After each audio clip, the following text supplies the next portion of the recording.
All right, I cannot tell you how many times this week I've tried to make this recording, but here we are. It's Sunday. It's 9:30 in the morning, but I wanted to go over the account, what we did this week, and how we're performing. So same as usual, we put $50 into SCHG, another $50 buy-in, 250 contributed in total. We are up 0.84%, and we have accumulated close to 8 shares.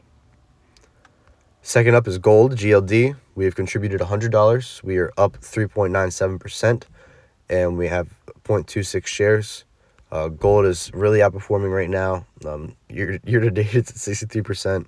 So kind of insane to see a commodity like that outperform the market, 3 times over. For our 2 income ETFs, we contributed $15 to QDTE. It paid us 44 cents on Friday, and that will be redistributed in beginning of week 7 after we receive week 6 dividends as well.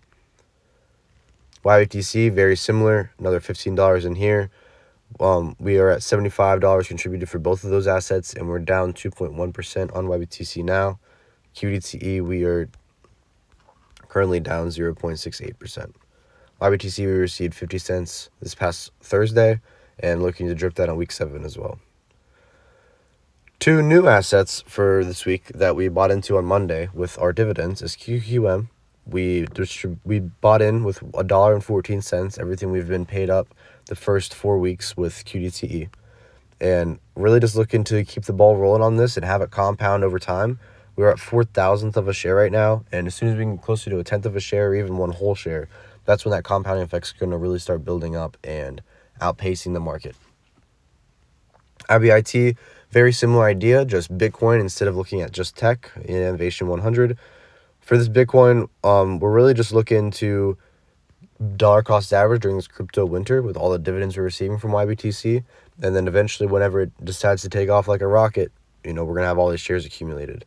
I don't buy into Bitcoin directly because of the volatility and everything. And I know IBIT is still volatile. I mean, if you look at this past week, it's all over the place. But having an ETF-driven idea behind it just makes me feel more comfortable because I just feel like not all the risk is in my hands, even though I guess it still is. It's just more of a ease of having everything in the same place. But altogether, since it is week 5, we have enough time performance to look at our 1-month chart and see how much we've been performing. So depositing $100 every single week, we are currently up 1.96%, with our peak being a little over 2%, 2.5 almost. I wanted to compare this to SCHG because that is kind of the broad market index I'm trying to compare us to. With all of this, we're trying to beat SCHG and beat SPY over year is the idea. So 1 month for SCHG is 0.37%, and 1 month for us is 1.96. So technically we are beating it right now. You could say that's because we had such a good end of the week with QQM and QDTE. SCHG is finally green again. Gold's green again. QDTE is barely red. The only ones that are really hindering the account is the Bitcoin side of things. But like I said, as soon as it takes off like a rocket, it's just going to boost our account even more. So we'll see what happens there, but I'm going to keep buying into the same assets every week and still report to you guys. At the same time, this is not financial advice. If you have any comments or questions, please leave them down below. This is a learning experience. It's a journey. That's why I'm trying to document everything, writing down everything, and track it on a spreadsheet.